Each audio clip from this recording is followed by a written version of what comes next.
लो, मैं जिस दिन मजदूरी करता हूँ, मेरी मजदूरी की जो तनख्वाह मिलती है उस तनख्वाह से टैक्स देना शुरू करता हूँ, और नमक से लेकर बच्चे की हड्डी खरीदने तक, मोबाइल रिचार्ज कराने तक टैक्स पे टैक्स दिए जा रहा हूँ। और उसके बाद में देश के प्रधान सेवक प्रधानमंत्री कर्जे पे कर्जा। अरे इतना तो मुगलों के टाइम पे और अंग्रेजों के टाइम पे भी लगान नहीं देना पड़ता था। सेना और सेना का जवान कहीं पे भी कमज़ोर नहीं है और किसी परिस्थिति से लड़ने के लिए सक्षम है। सेना का कुछ एक दायरा होता है और उस दायरे के अंदर बात करनी चाहिए।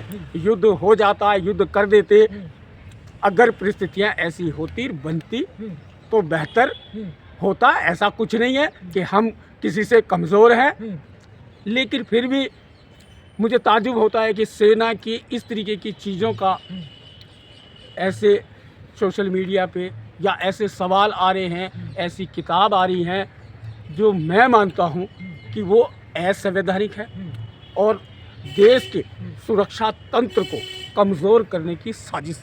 क्या आपको लगता है कि जो किताब लिखे हैं वो असंवैधानिक किताब लिखने की कोशिश कर रहे हैं, जो ऐसे कुछ भी नहीं हुआ था? अरे यार, आप बात ही कैसी करते हैं? हाँ। सेना के जीवन को तुम्हारे सोशल मीडिया पे प्रचार प्रसारण करूं कि हमारा जीवन क्या होता है? फिर भी तो जो किताब लिखे हैं हम अगर उस जीवन को अपनाते हैं और भोगते हैं उस संघर्ष को, तो हम इस देश के प्रति एक बहुत अच्छी तरीके से इस देश के देशवासी रह सके, उसके लिए काम करते हैं। आपको नहीं लगता है कि सेना उस समय दबाव में होगी? क्या आपको ऐसा नहीं लगता है? भैया, सेना कभी किसी के दबाव में नहीं रहती है। हो सकता है ऑफिसर साहब दबाव में रहते हों। आपके सेना को दबाव में बना लोगे, आप सुरक्षित रह पाओगे? आपको हर आपदा में हम नज़र आते हैं और हर आपदा को हम बखूबी से आपकी सहयोग में रहते हैं और हमें दबाव में बता रहे हो। सेना कभी किसी के दबाव में नहीं रहती है। हाँ, कुछ हो सकते हैं जो बड़े पद पे बैठे हो, उनके बहलावे फुसलावे की बातों को मानते हो। ऐसी बातें मानने का ही परिणाम है कि आज सेना की पेंशन विसंगतियां हैं। ऐसे ही कुछ अफसरशाहों को दबाव में लिए गए निर्णय की ही पेंशन विसंगति। तो आपका कहना यह है कि सेना में अफसरशाही चलती है?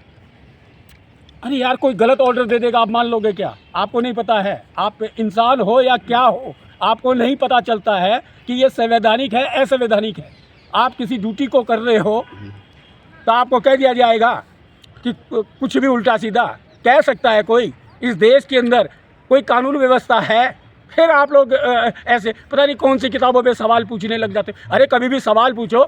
इस देश के अंदर, इस देश के माननीय और देश के प्रधान सेवक पंचवर्षीय योजनाएं लाई थी। उन पंचवर्षीय योजनाओं का क्या हुआ, कहाँ गई, क्या चल रहा है, क्या नहीं चल रहा है? अरे मैं जिस दिन अरे सुन तो लो, मैं जिस दिन मजदूरी करता हूँ, मेरी मजदूरी की जो तनख्वाह मिलती है उस तनख्वाह से टैक्स देना शुरू करता हूँ, और नमक से लेकर बच्चे की हड्डी खरीदने तक, मोबाइल रिचार्ज कराने तक टैक्स पे टैक्स दिए जा रहा हूँ। और उसके बाद में देश के प्रधान सेवक प्रधानमंत्री माननीय कर्जे पे कर्जा। अरे इतना तो मुगलों के टाइम पे और अंग्रेजों के टाइम पे भी लगान नहीं देना पड़ता था, जो आज इस लोकतंत्र से निष्पक्ष सरकारें, इस देश के लिए काम करने वाले लोग इतना लगान ले रहे हैं। अच्छा भगवान जी, कहीं ना कहीं जो आप बात कर रहे हैं ये कोई मामूली सी किताब नहीं है, हमारे पूर्व थल सेना अध्यक्ष की किताब है, उस पर चर्चा हो रही है। आप बोल रहे हैं कि कौन? आप और आपका मीडिया और देश की सरकार उस किताब के खिलाफ कानूनी दायरे में जाकर कोर्ट में पिटीशन डालो, कार्रवाई करवाओ। क्या सत्य है और क्या गलत है, जो भी गलत हो उसके प्रति कानूनी कार्रवाई होनी चाहिए। सर एक बात और है कि उस किताब में ये भी लिखा गया है कि राहुल गांधी उस समय अध्यक्ष उसमें जो है भाषण दिए थे कि अग्निवीर योजना जो है सेना के ऊपर थोपा गया है। उस किताब में ये भी दावा है कि बिल्कुल सही ऐसा ही है। देखिए, कोई भी योजना लगा लीजिए, कुछ भी लगा लीजिए, कुछ भी चीज़ें हैं जो हमेशा चुनावी प्रक्रिया से चुने हुए लोग की जो कार्य पद्धति होती है, आप एक चीज़ बता दीजिए कि देश हित में वो वाली पद्धति को अपनाते हैं। सर कोई भी नेता है जो देश में संवैधानिक प्रक्रिया को इस समय नहीं अपना रहा है। आपको लगता है अगर अपना रहा होता तो लोग रोडों पे होते, लोग न्याय की बात कर रहे होते, लोग लोकतंत्र की बात कर रहे होते, जनप्रतिनिधि अधिनियम 1951 में चुनाव के जो प्रावधान है उनमें इतने संशोधन हुए होते, निष्पक्ष होता, न्याय हित में होता। हर 2 साल में इस देश के अंदर अगर संशोधन हुए हैं तो चुनावी प्रक्रिया के लिए चुनाव आयोग में संशोधन हुए इस देश में, क्योंकि इस देश के अंदर चुनावी प्रक्रिया निष्पक्ष अरे और स्पष्ट नहीं है। अभी तो खुशी मनानी चाहिए, एक बिल पारित हुआ है अभी संसद। आप मनाइए, अरे पुलिस को मैं कह रहा हूं, आप मनाइए, नेताओं को मनाना चाहिए, राजनीतिक दलों को मनाना चाहिए। हम लोग को तो गम मनाना चाहिए। मीडिया के ऊपर लगाम लगाने के लिए पुलिस के हाथ में जो है सब चीज दिया जा रहा है। अब बताइए, ये आप गलत होंगे, आपको कोर्ट जाना चाहिए। संविधान आपको इक्वलिटी का अधिकार देता है, बोलने का अधिकार देता है और किसी से सवाल करने का अधिकार देता है, तो आपको कोर्ट जाना चाहिए। भगवान जी सब कुछ छोड़िए, जो हुआ अग्निवीर जो नहीं हुआ, आप एक सेना है, सेना के तौर पर ड्यूटी किया है, क्या सेना को 4 साल के लिए रखना चाहिए? देखिए, ये हट जाना चाहिए। देखिए, जो भी आज के टाइम पे जो सेना के अंदर परिस्थितियां उत्पन्न है, कहीं ना कहीं हमारे देश के सुरक्षा चक्र को कमजोर करने की नीति पर चुनावी प्रक्रिया से चुनकर आए हुए लोगों का एक षड्यंत्र है। जो क्या आप खुलकर थोड़ा बता सकते हैं कि कौन सी चीजें हैं जो नहीं हो पा रही हैं?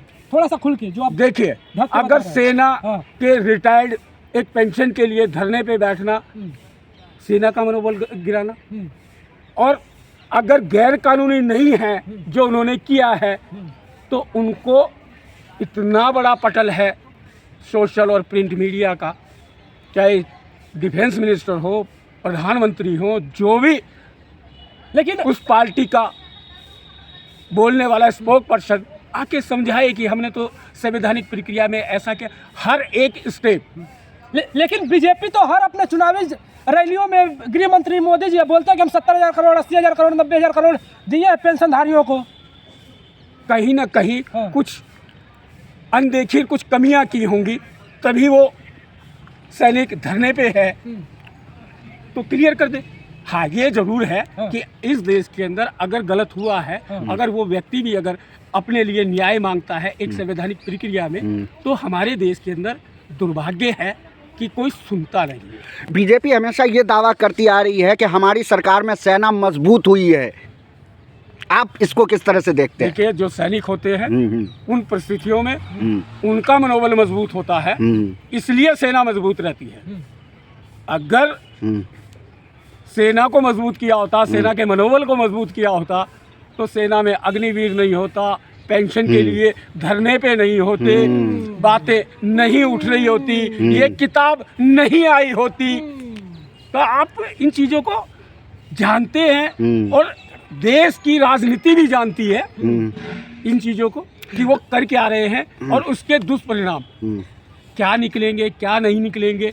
अच्छा भगवान जी, ये बताइए, जिस प्रकार से आप तोलोलिंग जैसी किस पहाड़ी पर आप लड़ाई लड़े हैं, इधर देखिए, इधर देखिए, जिस प्रकार से इधर देखिए, हर आदमी जाता है सेना के अंदर संघर्ष करना, और किसी भी आदमी का इंडिविजुअल के संघर्ष का बातें करना ना करना, आपको इस देश के बारे में, इस देश के लिए आप क्या सहयोग कर सकते हो, इस देश का आम नागरिक क्या सहयोग कर सकता है, इस देश का राजनीतिक दल क्या सहयोग कर सकता है, इस देश का आम नागरिक क्या सहयोग कर सकता है, इन पे बातें की जाए, इन पे लोगों की जवाबदेही बनाई जाए।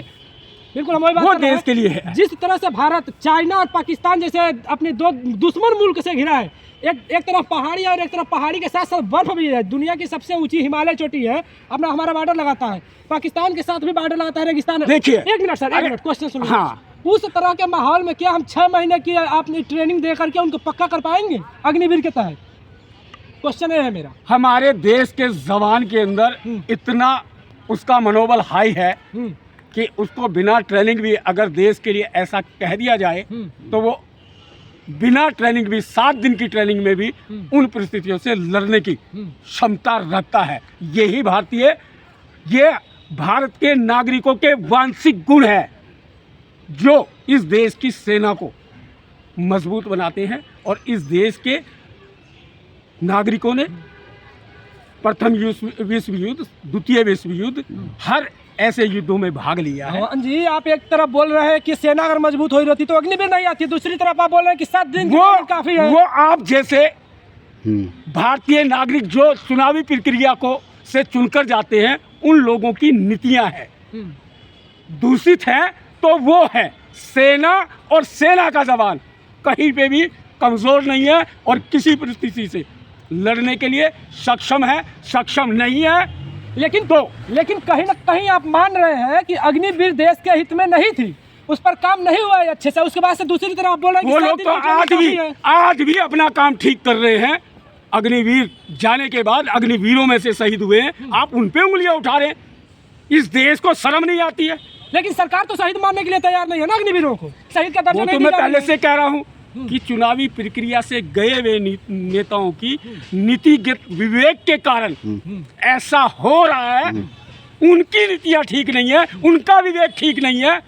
इस देश के जवान का विवेक और बहादुरी पहले भी वैसे ही थी, और आज अगर अग्निवीर जा रहे हैं वो भी शहीद हो रहे हैं और अपने कर्तव्य की निष्ठापूर्वक निभा रहे हैं। निभा नहीं रहे तो यह चुनावी प्रक्रिया से चुने हुए संवैधानिक पदों पर बैठे हुए व्यक्ति विशेष इस भारत के साथ में धोखा कर। अच्छा, एक लास्ट क्वेश्चन है यही मेरा, अगर हमारे जो थल सेना अध्यक्ष है उनकी बातों में, किताब की बातों में थोड़ी भी सच्चाई है तो क्या उसकी जांच होनी चाहिए कि नहीं होनी चाहिए? देखिए, रिटायरमेंट के बाद किताब आई है। हाँ। आई नहीं, अभी उसको परमिशन ही नहीं मिल रहा है। अरे तो फिर इतनी चर्चाएं चल गई और इतनी चर्चाएं चल गई है तो किताब आए चाहे ना आए, इंक्वायरी होनी चाहिए।